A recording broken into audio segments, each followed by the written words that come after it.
ईरानी supreme leader की शहादत की खबर। ये सिर्फ एक इंसान की जुदाई नहीं, ये एक अहद की कुर्बानी होगी। ये हमें फिर से करबला की याद दिला देगी।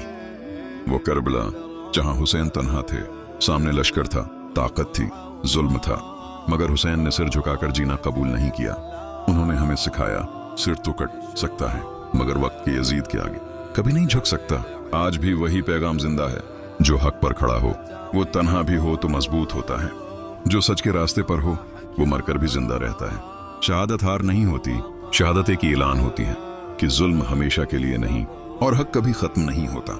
यजीद बदलते रहते हैं, जमाने बदलते रहते हैं, मगर हुसैनियत हमेशा जिंदा रहती है। ये खून हमें याद दिलाता है कि खामोशी जुर्म है और हक का साथ देना फर्ज है। हम ना झुकेंगे, हम ना बकेंगे, हम हक का साथ देंगे, क्योंकि हमें हुसैन ने सिखाया है, सिर कट सकता है मगर बातिल के आगे सिर नहीं झुकाया जाता।